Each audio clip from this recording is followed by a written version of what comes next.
소중한 나 무한 행복.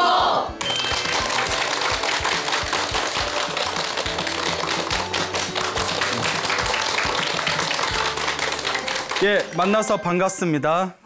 예, 광우 스님이라고 합니다. 그 인도에 지금으로부터 한 2000년 전 하고도 약 200~300년 전쯤에요. 그러니까 한 2300여 년 전쯤에 그 인도에 아쇼카라는 왕이 있었습니다. 혹시 들어보셨어요? 예, 세계사에 관심 있었으면 예, 인도 대륙을 가장 최초로 통일한 왕입니다. 그래서 이제 세계사, 인도 역사에서 가장 중요한 업적을 남긴 왕 중에 아쇼카 왕이라고 있는데 그 마우리아 왕조, 이제 여러 왕조들이 있었지 않습니까? 마우리아 왕조의 이제 세 번째 왕이었다고 합니다. 인도 대륙을 가장 최초로 통일을 시켰던 왕이지만 처음에 굉장히 성격이 좀 포악하고 잔인했나 봅니다. 이 아쇼카 왕이 되기 전에 100명의 형제들이 있었답니다. 100명의, 자기까지 이제 101명의 형제들이 있었는데 예, 아버지가 맨날 산삼만 드셨나 봐. 예?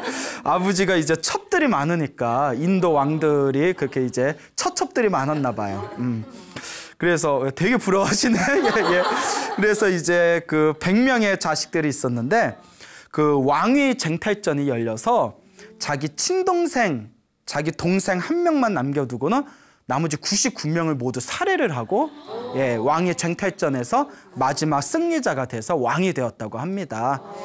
그런 것 같아요. 그 뭐 우리 조선 시대를 봐도 뭐 이방원이 왕자의 난 때 형제들 다들 이제 죽여서 또 왕이 되고 또 뭐 세조, 수양대군 세조도 이제 뭐 조카 죽이고 또 수많은 사람들 죽여가지고 또 왕이 되고 또 세조 같은 경우에는 자기가 지은 살생의 업보를 후회하면서 또 말년에는 굉장히 불신 깊은 불자로 살아가게 되거든요. 우리 불교적인 입장에서는 또 굉장히 훌륭하신 그런 어떤 불심을 갖춘 왕으로 이렇게 또 보고 있는데 근데 이제 참 권력이라는 건 비정한 것 같습니다. 그렇죠? 그래서 우리가 흔히 아유 저러면서까지 왕이 되고 싶을까 또 이런 생각이 들 때도 있지만 또 실제로 권력에 눈이 먼 사람들은 자기 자식을 팔면서까지 또 이제 왕이 되고 권력을 쥐고자 그렇게 욕심을 부리죠. 아쇼카가 왕이 된 뒤에 이제 그 당시에 여러 나라로 분열되었던 인도에서 정복 전쟁을 벌입니다. 그래서 거의 약 10년에 가깝게 계속 이제 전쟁을 벌이고 또 끊임없이 수많은 전쟁 속에서 수많은 사람들이 이제 죽어가게 되고 그리고 마지막 최후의 승리자로 이제 아쇼카 왕이 인도 대륙을 통일을 하게 됩니다. 자기가 원하는 목적을 이뤘던 아쇼카 왕이 세상을 둘러봤더니 온 세상이 다 비명소리와 울음소리로 가득한 겁니다. 수많은 남편이 죽고 자식이 죽고 부모가 죽고 모든 그런 국토가 황폐화된 이 상황에서 비로소 아쇼카 왕이 엄청난 죄책감과 후회감을 느끼게 됩니다. 이제 세상에 삶에 대한 무상함을 느끼게 되는 거죠. 이게 다 뭐란 말인가. 그리고 다음과 같이 결심합니다. 이제 모든 폭력은 멈추고 진리로서 세상을 다스리겠다. 이 세상을 평화로서 다스리겠다. 라고 선언을 한 뒤에 올바른 정치로서 수많은 사람들에게 행복을 가져다주는 그런 바른 정치를 평생 실천을 했다고 합니다. 그러니까 자신의 이제 속죄하는 마음으로 그러니까 올바른 정치를 펼치게 된 것이죠. 그런데 이제 이 아쇼카 왕이 너무나 많은 사람을 죽였다 보니까 너무나 큰 후회심이 드는 거예요. 그러다가 자기가 그 형제들 중에 친동생은 살려줬다라는 그런 얘기가 있지 않습니까? 네, 전설에 의하면 이 친동생이 스님이 되었다고 합니다. 그래서 이제 이제 형제들이 죽어가는 모습을 보면서 어떤 이제 스님이 돼가지고 돌을 닦다가 아쇼카 왕을 찾아오게 되고 아쇼카 왕에게 부처님의 가르침을 전하게 됩니다. 그리고 이 아쇼카 왕이 이제 그 자기 동생이었던 스님의 법문으로 불법, 부처님의 가르침에 귀의하게 됩니다. 그리고 평생을 독실한 불자로 살아가게 됩니다. 그렇게 불자로 살아가면서 문득 자기가 가장 아끼는 대신 신하에게 신하가 굉장히 지혜로웠나 봐요. 신하에게 질문을 던집니다. 내가 지금까지 수많은 사람들을 죽였는데 어떻게 해야 내가 이 죄업을 내가 조금이라도 속죄할 수 있겠느냐 하더니 이 신하가 하는 말이 먼저 백성들에게 그 평화와 진리로서 이 백성을 자식과 같이 아끼면서 정치를 펼치십시오. 이제 그는 실천을 했죠. 그 두 번째가 부처님의 가르침이야말로 세상에서 가장 위대한 가르침입니다.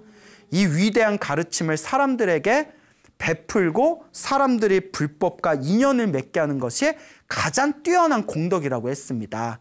그 왕이시여 불법을 세상에 널리 펼치십시오 하면서 예전에 부처님께서 세상을 떠나시고 화장을 했더니 사리가 무수하게 많이 나왔습니다. 여러분 사리 아시죠? 네. 그 사리를 8개의 탑에 모셨는데 그 탑을 열어가지고 그 8개의 탑에 있는 사리들을 모두 분배해서 세상에 84,000개의 탑을 세우십시오.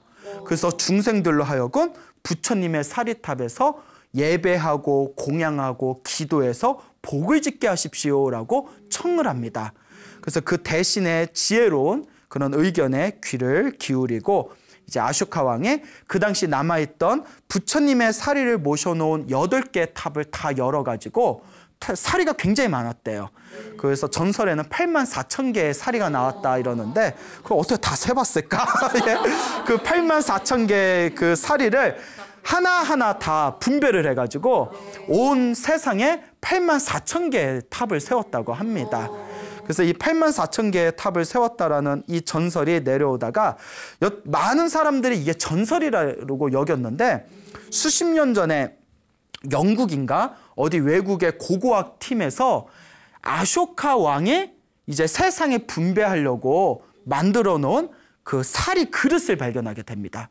사리 그릇에 부처님의 사리가 있고 거기에 이제 명문, 거기에 이제 글로 아쇼카 왕이 세상에 널리 부처님의 사리를 분배하기 위해서 이게 만든 사리 그릇이다라는 그런 고고학적인 증거물이 출토가 돼서 아쇼카 왕이 부처님의 사리를 세상에 널리 전하기 위해 사리탑을 세웠다. 그러니까 뭐 정말 84,000개였는지 모르겠지만 수많은 사리들을 세상 곳곳에 세웠다라는 그런 이야기가 사실이었으며 증명된 그런 어떤 불교학적인 고고학적인 증거가 있습니다. 어쨌거나 세상에 널리 84,000개의 사리탑을 세우고 또 부처님의 가르침을 세상에 널리 전합니다. 그래서 어느 정도까지 전하냐면 그 당시 그리스와 이집트에까지 불교를 전하기 위해서 스님을 보냈다라는 기록이 있다고 합니다. 대단한 거죠. 그리고 실제로 또 이 아쇼카 왕의 아들과 딸이 비구니 스님이 돼서 저 스리랑카에 가서 스리랑카에 또 불법을 전하게 되었다라는 이야기가 지금까지도 전해지고 있죠. 이렇게 이제 훌륭한 정치를 펼쳤던 이 아쇼카 왕은 오늘날 인도 역사에서 가장 존경하고 뛰어난 왕으로서 가장 손꼽히는 그런 뛰어난 명궁 중에 하나로, 성군 중에 하나로 그렇게 오늘날 역사에 기록되어져 있다고 합니다. 사람이 참 개과천선이라는 게 중요한 것 같아요. 네. 그렇잖아요. 자기의 형제들 99명을 다들 죽이고 10년 동안 정복전쟁을 벌이면서 뭐 수십만 명, 수백만 명이 죽었을 거 아닙니까? 네. 그렇지만 나중에는 마음을 돌려서 역사에 기록될 정도로 그런 위대한 왕으로서 바른 정치를 펼치고 또 불교적인 입장에서 봤을 때는 부처님의 가르침을 세계 곳곳에 전한 또 1등 포교사이기도 했습니다. 근데 이 아쇼카 왕의 전생 이야기가 경전에 나옵니다.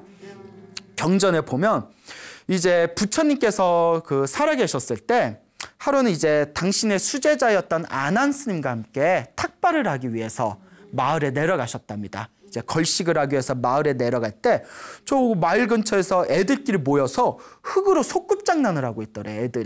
애들이 막 소꿉장난하다가 흙으로 저기서 이제 부처님이 지나가는 걸 보니까 그 꼬마의 하나가 부처님의 거룩한 모습을 보고 애가 뭘 알겠어요? 그런데 멀리서 그 부처님의 거룩한 모습을 보면서 나 부처님한테 보시를 하고 싶다. 부처님께 복을 짓고 싶다라는 마음을 일으킵니다. 그 조그만 애가 한 유치원쯤 되지 않았겠습니까? 그 애가 자기는 보시할 게 없으니까 뭘 보시할까 하다가 소꿉놀이를 하고 있으니까 흙을 한 줄 이렇게 들고 가요. 예? 그리고 부처한테 이거 흙을 주려고. 부처한테 흙을 주려고 가는데 부처님은 키가 엄청 크셨답니다. 그 애가 이렇게 흙 주기가 애매하니까 자기 친구한테 부탁을 합니다. 나 부처님한테 이 흙을 드리고 싶은데 네가 나 목마를 태워다오. 목마를 태우면 내 부처님 바루에다가 흙을 부어주겠다. 예? 아니, 바루에 흙 묻으면 얼마나 지저분한데. 예? 짜증나게 말이야. 예? 어쨌거나 이제 꼬마 친구도 참 기특해요. 야, 네가 부처님한테 복을 짓겠다니 내가 어떻게 안 도와줄 수가 있겠니? 요새 애들 같지 않아요? 그래서 이렇게 친구가 목마를 태우고 그 꼬마애가 부처님 바루에다 이렇게 흙을 붓습니다. 그 부처님 우리 같으면 얘 찌지 이랬을 텐데 뭐 하는 짓이야 이랬을 텐데 우리 부처님께서 고개를 숙여서 그 꼬마아이가 주는 흙을 이렇게 받습니다. 흙을 딱 받은 뒤에 그 이제 그리고 사실 우리 밥그릇이거든요. 밥그릇에 이거 흙이 한 줌 들어가잖아요. 우리 같으면 웃으면서 받고 가면서 아유 오늘 참 별일이 다 있다고 이렇게 흙을 이렇게 버릴 텐데 그것도 보시 받은 거잖아요. 부처님은 그걸 또 제자에게 줍니다. 제자에게 이렇게 주면서 예? 나만 당할 순 없어. 아난에게 이렇게 이제 흙을 주면서 이 흙을 저 아이가 정성으로 올린 이 흙을 내 방에 가서 옛날엔 다 흙별도 흙담이었지 않습니까? 이렇게 물에 잘 개가지고 이 흙을 벽에다가 발라라 라고 부탁을 하십니다. 그러니까 애가 장난으로 올린 거라 하더라도 그렇죠. 물론 애는 이제 정성스러운 마음으로 올린 거지만 예, 그렇죠. 그 흙을 헛되이 생각하지 않고 보시받은 거니까 물에 잘 개어가지고 벽에다 발라라. 그 아이가 복을 짓게 하기 위해서. 예. 그 우리 같으면 또 이제 그 흙을 딱 받으면 아우 쟤는 일만 들고 난리야 막 이러면서 예? 괜히 그 내가 바르잖아요. 저 꼬마애는 왜 일을 만들고 난리야 하고 이렇게 막 중얼중얼하면서 이렇게 뭐 발랐을 텐데 또 아난스님 부처님의 수제자 아난스님은 또 그 정성스럽게 발랐겠죠. 근데 부처님이 이제 흐뭇하게 미소를 짓고 계시는 거예요. 부처님 어찌하여 그렇게 미소를 짓고 계십니까? 라고 했을 때 부처님께서 다음과 같이 말씀하십니다. 저 흙을 정성스러운 마음으로 올린 저 아이는 붓다 부처님이 세상을 떠나고 100년이 지난 뒤에 아쇼카라는 이름으로 왕으로 태어나게 될 것이다. 그리고 저 목마를 태워준 저 아이는 그 100년 후에 아쇼카 왕의 부하인 큰 대신 신하로 태어나서 마땅히 내가 죽은 뒤에 84,000개의 사리가 나왔을 때 100년 뒤에 84,000개의 사리를 하나하나 분배하여 세상에 84,000개의 탑을 세우십시오라고 조언하는 신하가 될 것이다. 저 두 사람은 부처님의 가르침을 세상에 널리 드날릴 것이다. 이 모든 게 정성스럽게 무엇을 올린 공덕, 흙을 올린 공덕과 공덕을 올릴 수 있도록 목마를 태운 그 인연으로 저 두 아이는 그와 같은 공덕을 얻게 될 것이다 라는 이야기가 경전에 나옵니다. 야, 흙 하나 보시했다고 그릇에다 흙 하나 보시했다고 물론 정성스러운 마음이 중요하지만 흙 하나 보시해서 여러분 우리가 왕이 됐다는 것은 이 세상의 땅을 지배했다는 거잖아요. 그렇잖아요. 근데 땅이라는 것은 결국 뭘로 만들어졌어요? 흙이잖아요. 흙을 보시한 공덕으로 이 땅을 지배하는 왕이 됐다는 거예요. 또 이 얘기 듣고 스님 저도 나중에 왕이 되겠습니다 해서 절에 불전함에 열어봤더니 막 흙이 쌓여있고 예? 막 부처님 밥그릇에다 막 흙 부으고 하면 안 돼요?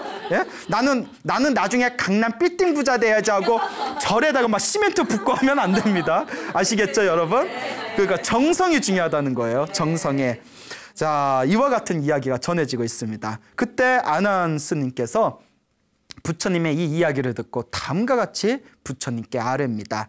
거룩하신 부처님이시여, 부처님께서는 그럼 도대체 전생에 어떤 복을 지으셨길래 돌아가시고 난 뒤에도 84,000개의 탑을 얻을 수 있는 복을 가지게 되신 겁니까? 그렇잖아요. 당신이 돌아가시고 난 84,000개의 탑으로 석가모니 부처님의 그 어떤 사리탑을 84,000개를 만든 거지 않습니까? 네. 그러니까 부처님은 전생에 어떤 복이 있어서 돌아가신 뒤에도 84,000개의 탑을 얻을 수 있는 것입니까? 라고 했을 때 부처님께서 다음과 같이 말씀하십니다. 내 말을 잘 듣거라. 리슨. 예? 자, 아는 단어가 리슨뿐이 없어요. 예. 자, 아주 오랜 옛날에 다른 부처님 시대 때, 지금의 석가모니 부처님의 시대고 미래에는 미륵 부처님의 시대잖아요. 근데 머나먼 부처님 중에 다른 부처님 시대 때, 그때 불사 부처님 시대 때라고 합니다. 이제 이름이 불사 부처님. 불사 부처님 시대 때 왕이 하나 있었다. 그 왕의 이름은 파세기 왕이었다라고 해요. 파세기 왕. 파세기 왕. 뭐 뜻은 깊이 헤아리지 맙시다. 인도에서 넘어온 이름이니까. 파세기 왕이 굉장히 심심히 동독하고 항상 부처님과 부처님의 제자인 스님들께 공양 올리고 절을 하고 기도하면서 신앙생활을 아주 깊이 잘하였다. 근데 이 파세기 왕이 문득 이런 생각을 하게 되었다. 우리 이 큰 나라에, 우리나라에 있는 사람들은 다들 부처님을 볼 수 있고 부처님의 제자들인 스님들이 많아서 언제든지 부처님과 스님들께 공양을 올리고 부처님과 스님들께 절을 올려서 복을 지을 수가 있지만 우리나라 외에 저 작은 나라, 변방, 변두리에 있는 작은 나라나 그 변두리에 있는 나라의 조그만 마을에서는 부처님의 이름조차 듣질 못하였다. 그러니 얼마나 안타까운 일이냐. 저 사람들은 아예 복을 지을 기회조차 없구나. 그러니 내가 마땅히 부처님의 이름을 알지 못하는 저 변두리 나라와 저 조그만 마을에까지 부처님의 모습을 가르쳐주고 그들이 복을 짓도록 내가 도와줘야 되겠다라고 이제 마음을 일으키게 됩니다. 그 나라에는 솜씨가 좋은 수많은 화공들을 부릅니다. 화가들을 부른 뒤에 부처님의 모습을, 거룩한 부처님의 모습을 생생하게 그림으로 초상화를 그려주십시오라고 이제 부탁을 하게 되죠. 지금으로 얘기하면 불화죠. 불화. 탱화라고도 하고 탱화. 불화를 그려주십시오. 그래서 이제 부처님께 청을 합니다. 부처님, 저희가 잠시 부처님의 모습을 그리고자 하니 저의 청을 받아들여 주십시오 해서 부처님을 모신 뒤에 화가들이 다 이제 그림을 그려요. 그 부처님은 이렇게 이제 모델이죠. 모델이 돼서 그리는데 부처님의 모습이 너무나 아름답고 장엄하고 미묘해서 중생의 눈으로는 부처님의 모습을 다 표현할 수가 없답니다. 부처님의 모습을 다 표현할 수가 없으니까 이 화공들이 그림을 못 그리더래요. 머리를 그리려고 하면 눈을 잊어먹고, 눈을 그리려고 하면 입술을 잊어먹고, 도저히 그리질 못하니까 부처님께서 그 모습을 다 꿰뚫어 보시고는 당신이 직접 당신 모습을 그리셨대요. 당신 모습을 아주 이렇게 멋있게 부처님은 못하는 게 없으셔. 자, 그리고 멋지게 이제 당신 모습을 다 그린 뒤에 당신이 직접 그린 그림을 화공들한테 주면서 이걸 보고 그대로 베껴서 그려라. 그래서 화공들이 모두 84,000장을 그렸답니다. 84,000장을 그린 뒤에 왕에게 바치고 왕이 각 작은 나라와 작은 마을에 84,000장의 부처님의 불화, 탱화를 모두 나눠줍니다. 모두 나눠준 뒤에 이 불화를 깨끗한 곳에 모셔놓고 항상 촛불을 켜고 여기다 절을 올리고 공양을 하며 큰 복을 짓게 될 것이다 하고 이제 작은 나라와 마을에 널리 84,000장의 초상화를 나누어 주게 되죠.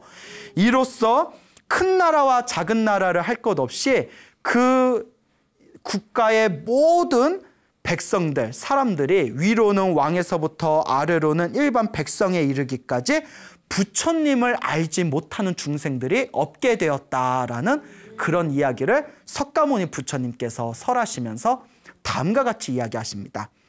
그때 84,000장의 그림을 그리게 해서 여러 나라와 마을에 전달해준 그 파세기 왕이 바로 지금의 나 석가모니 부처님이다.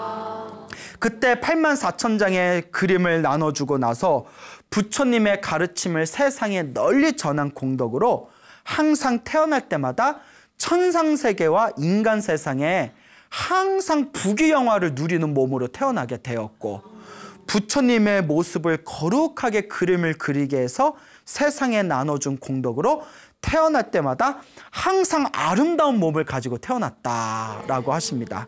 그리고 그 공덕으로 인해서 지금은 이렇게 석가모니 부처님이라는 이름으로 붓다, 부처님이 될 수가 있었던 것이다 라고 말씀을 하십니다. 그리고 마지막에는 그리고 나서도, 부처님이 되고 나서도 그 복이 끊이질 않아서 내가 죽고 난 뒤에도 나의 사리를 가지고 84,000개의 탑을 세워 세상에 널리 공양을 올리게 한 것이다.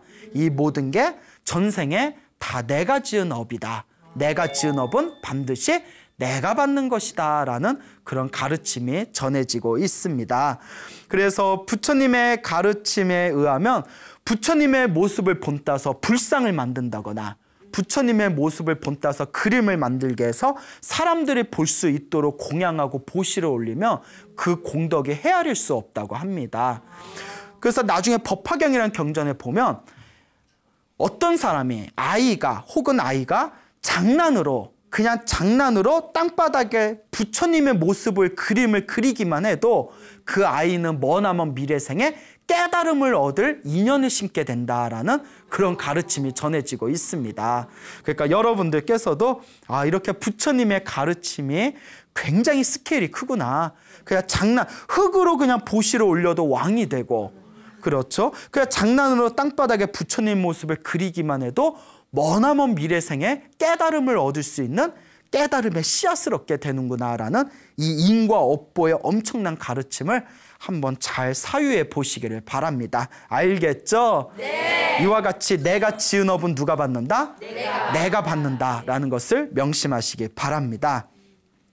옛날에 굉장히 가난한 어떤 젊은이가 있었다고 합니다. 이 가난한 젊은이가 어렸을 땐 굉장히 큰 부자였는데 아주 어렸을 때 부모님이 갑자기 돌아가시고 그리고 가산이 다 탕진되고 그리고 아무도 도와주는 이가 없이 그런 가난한 삶을 살게 된 어떤 젊은이가 있었죠.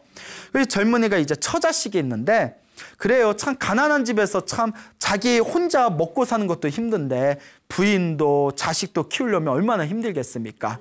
그래서 밖에 나가서 힘들게 일을 한 뒤에 보릿가루 6대를 얻어왔답니다. 보릿가루 6대를 얻어오고 이거 가지고 가서 우리 배고픈 우리 마누라란 자식이랑 이걸로 떡을 만들어서 요 보릿가루로 요 밥을 해 먹어야겠다. 음식을 해야 되겠다.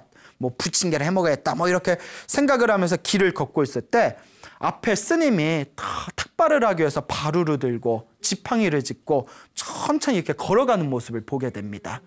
그 노스님의 모습을 보고 노스님이 너무 이렇게 점잖고 너무나 멋지게 보이더래요. 그래서 문득 마음속으로 딱 봐도 저 노스님은 보통 평범한 분이 아닌 것 같다. 내가 이렇게 가난하고 힘들게 사는 거는 전생에 복을 안 지어서 그런 거야. 그러니까 저 수행하시는 수행자에게 내가 요거 보릿가루를 보시를 해서 내가 복을 지어야 되겠다. 이런 마음을 일으키게 됩니다. 참 복 짓는 사람들은 그런 마음을 잘 일으켜요. 그래서 이제 이렇게 스님이 지나갈 때 개울가 근처에서 스님을 딱 부릅니다. 스님 딱 이렇게 불러요. 스님 어디 마을에 탁발 가십니까? 이러니까 예, 마을에 가서 음식을 구하기 위해서 탁발을 갑니다 하니까 이제 젊은이가 제가 보릿가루가 있는데 요걸로 제가 보릿떡을 만들어 드릴 테니까 요거 자시겠습니까? 하니까 준다는데 예? 줬어. 내가 그거 받아서 먹겠어. 그러니까 이 젊은이가 그 편편한 이제 바위에다가 자기 옷을 벗어서 거기다 딱 방석으로 만들어 드리고 사람이 착해요. 배운 집안인가 봐. 예? 이렇게 다 앉힌 뒤에 스님 여기 앉으십시오. 잠깐 기다리십시오 해서 스님의 바리떼를 들고 와서 그 개울가에서 물을 살짝 이렇게 가져옵니다. 손에 깨끗이 닦은 뒤에 거기다 보리를 6대의 보리 중에서 1대를 부읍니다. 1대 분량을 6분의 1이죠. 1대를 부은 뒤에 좀 있다 이제 떡을 만들어요. 물로 해가지고 떡으로 개어가지고 보리떡을 이렇게 만들어서 드립니다. 근데 생각해보니까 맛은 되게 없을 것 같아요. 그죠? 되게 맛은 없겠다. 뭔 맛으로 먹어? 예? 하여튼 그래서 이제 떡을 싹 드리면서 마음속으로 이렇게 발언을 합니다. 소원을 빌기를 이 스님이 계율이 청정하시고 도를 깨달은 도인 스님이라면 요 보리떡을 하나 올린 공덕으로 내가 작은 나라를 다스리는 왕이 되게 해주십시오 하고 속으로 빌면서 떡을 올립니다. 야, 떡 하나에 바라는 것도 많아. 예? 작은 나라의 왕이 되게 해주십시오 하고 탁 올린데 그 스님이 딱 그 떡을 하나 받으시더니 어찌 이리 작은가 이러시는 거예요. 예? 작대요. 떡 하나 해줄까? 그러니까 깜짝 놀라서 아이고 스님이 배가 많이 고프신가 보다. 그래서 내가 좀 더 만들어 드리겠다. 그래서 한 대를 더 꺼내옵니다. 보리 한 대를 더 꺼내서 쪼물딱 만들어서 한 덩어리로 또 만들어 드립니다. 한 덩어리를 딱 만들면서 또 이제 두 덩어리를 드리니까 또 욕심이 생기는 거예요. 이분께서 도를 깨달으시고 계율이 청정하신 도인 스님이라면 내가 요 떡 하나 더 드린 이 공덕으로 작은 나라 2개를 다스리는 왕이 되게 해주십시오. 이러는 거예요. 예? 1+1인가? 예? 작은 나라 하나에서 이제 2개가 됐어요. 그래서 이제 떡 2개를 받으시더니 어찌 이리 작은가, 어찌 이리 작은가 이런 거예요. 그러니까 이 사람이 글쎄 이제 그렇게 안 봤는데 대식가인가 보다. 엄청 많이 드시나 보네. 에이 모르겠다 하고는 떡을 이제 한 대 드렸잖아요. 2대를 꺼내요. 2대. 그러니까 6분에서 이제 한 4분을 쓰는 거예요. 한 분 드렸고 한 분 드렸고 이번엔 2분을 2대를 꺼내니까 2대를 꺼내가지고 그걸로 또 떡을 만들어 드려요. 떡을 만들고 다 드리면서 또 속으로 욕심이 생기니까 제가 만약에 이 떡을 드린 공덕이 있다면 이 떡을 드린 공덕으로 작은 나라 4개를 다스리는, 예? 그거 2배가 또 늘었어요. 아까는 2개였다가 작은 나라 4개를 다스리는 왕이 되게 해주십시오 하고 또 올려요. 그 스님이 딱 그 떡을 보니까 그러니까 떡을 모두 4대를 받은 거잖아요. 4대, 6대에서 4대를 받았는데 어찌 이리 작은가, 어찌 이리 작은가 이런 거야. 근데 우리 같으면 좀 화났을 거야.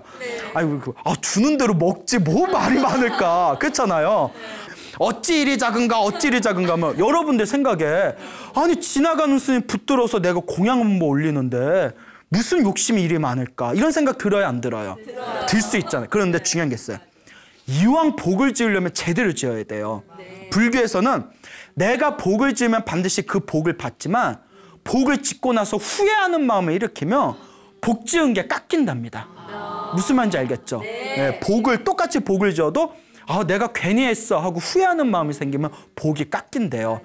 그러니까 하려면 아예 제대로 하거나 안 하려면 아예 손을 안 대거나. 근데 복은 자꾸 짓는 게 중요하죠. 그래서 에라이 모르겠다 하고는 나머지 보리가루 6대에서 남은 2대를 다 떡으로 만듭니다. 그 6대를 다 이제 떡으로 만든 거죠. 그래서 마지막으로 그 마지막 남은 2대로 만든 떡을 다 스님한테 올리면서 마음속으로 또 다음과 같이 발언합니다. 내가 가지고 있는 이 보리를 다 떡으로 만들어서 스님께 올린 이 공덕으로 이 스님이 만약 계율이 청정하고 도를 깨달은 도인 스님이라면 내가 큰 나라의 왕이 돼서 작은 나라 4개까지를 다 다스리고 마지막에는 저 또한 도를 깨닫게 해주십시오. 야, 갈수록 욕심이 많아져요. 그리고 딱 올렸는데 스님이 딱 보더니 어찌 이리 작은가, 어찌 이리 작은가 이러는 거예요. 그러니까 이 이제 젊은이도 이제 다 줬잖아요. 이렇게 얘기합니다. 근데 젊은이가 착해. 그러니까 착해요. 뭐라고 하냐면 스님 일단 드십시오. 드시고 모자르면 제가 가지고 있는 옷을 팔아서라도 제가 배가 배부르게 만족하게 해드릴 테니까 일단 드시고 부족하다 얘기하십시오. 그렇게 이제 정중하게 청을 합니다. 착하죠? 네. 우리 같으면 내놔 이럴 텐데 또 착해요. 그러니까 복을 지으려면 제대로 지어야 돼요. 그러니까 그 도인 스님이 하나를 이렇게 집어 드십니다. 하나를 딱 집어 드신 뒤에 나머지 이제 6대 중에서 하나를 드셨으니까 나머지 남은 5개의 떡을 다시 돌려주더랍니다. 다 이거는 집에 가져가서 가족끼리 나눠 드십시오. 나는 한 덩어리면 됩니다. 나는 음식을 사실 많이 못 먹소.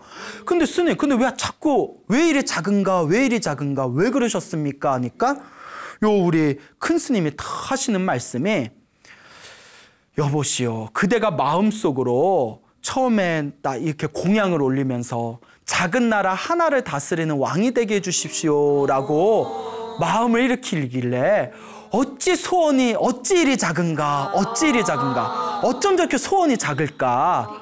그리고 또 그래서 내가 어찌 이리 작은가 했던 거고, 2번째 또 올렸을 때 제가 작은 나라 2개를 다스리게 해주십시오 해서 아니 그나마 일으킨 소원이 어찌 이리 작은가, 소원이 어찌 이리 작은가 라는 뜻이었고, 3번째 또 올렸을 때는 작은 나라 4개를 다스리게 해주십시오 했을 때 하도 답답해서 어찌 소원이 이리 작은가, 소원이 어찌 이리 작은가. 그나마 마지막 4번째 소원이 큰 나라를 다스리면서 작은 나라 4개까지 덤으로 지배하면서 마지막에는 도를 깨닫게 해주십시오라고 했을 때에도 내가 성이 안 차서 어찌 소원이 저리 작은가 요렇게 말했던 거요라고 그 마음속에 있는 걸 꿰뚫어 보는 거예요. 그 젊은이가 깜짝 놀라더니 근데 순간 의심을 일으킵니다. 무슨 생각을 하냐면 아니 큰 나라의 왕이 돼서 작은 나라 4개까지 지배하고 마지막에 도를 깨닫게 해달라고 하는데 그게 작다고 하면 도대체 뭐가 크다는 거냐. 그렇잖아요. 그러니까 조스는 욕심 많네 막 이럴 거 아니에요. 그게 작다면 이 스님 엉터리 아니야? 하다가 내가 마음속에 일으킨 생각을 다 꿰뚫어 본 거 보면 저분의 엉터리는 아닌 것 같다. 저분은 분명히 내 마음을 다 읽은 거 보면 분명히 숨은 도인, 큰 스님일 것이다. 이런 생각이 들더랍니다.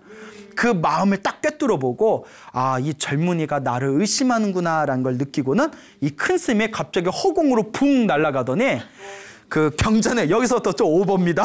경전에서 그 젊은이 앞에서 18가지의 신통력의 모습을 보이더래요.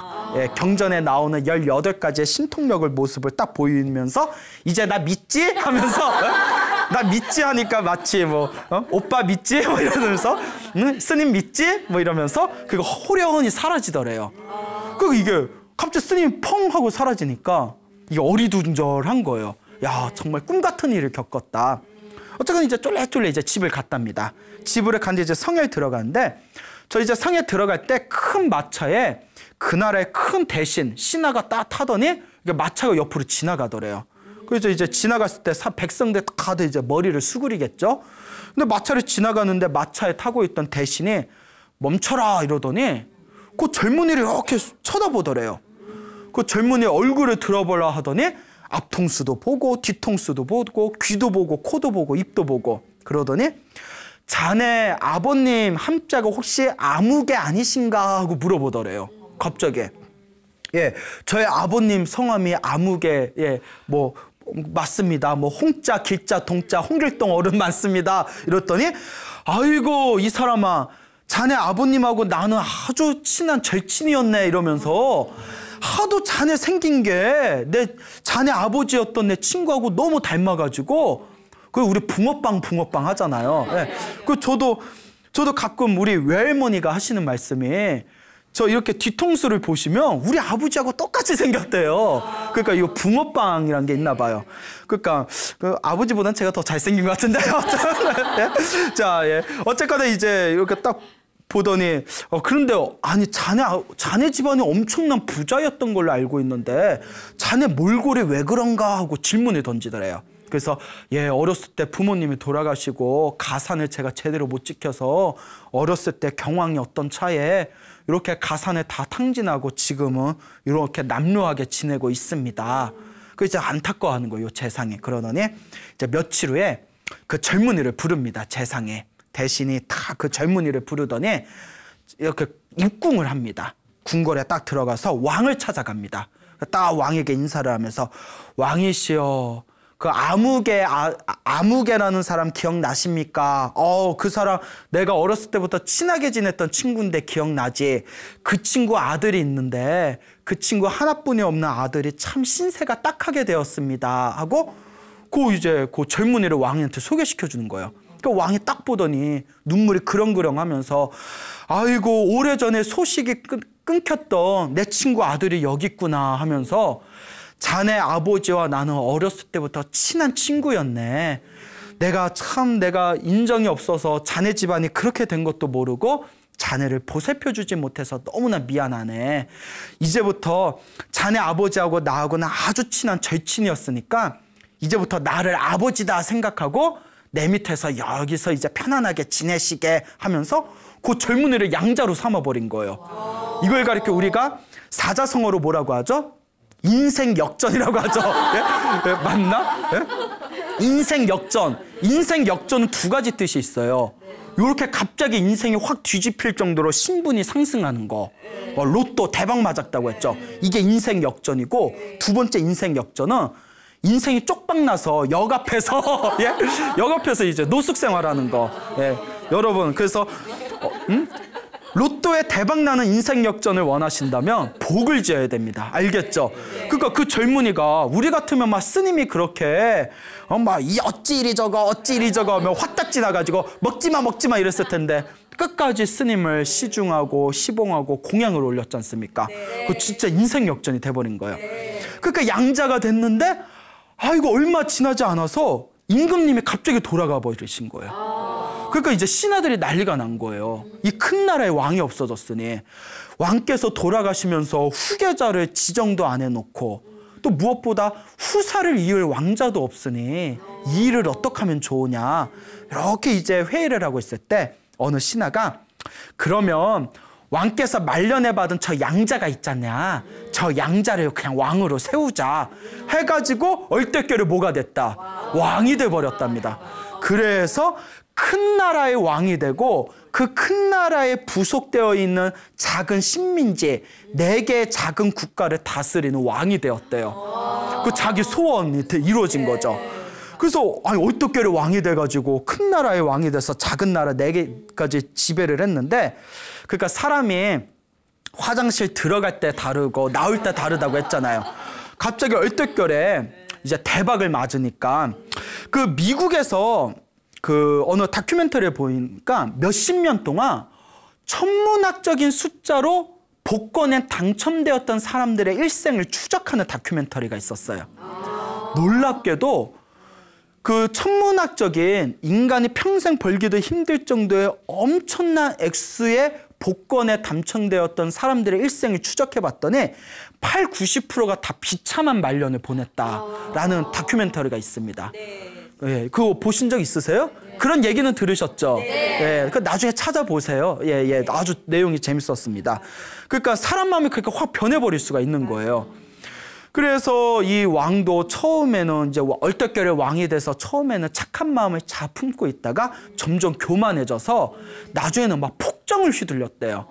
그래서 온 나라에 그 백성들의 원성이 자자하게 되었다고 합니다.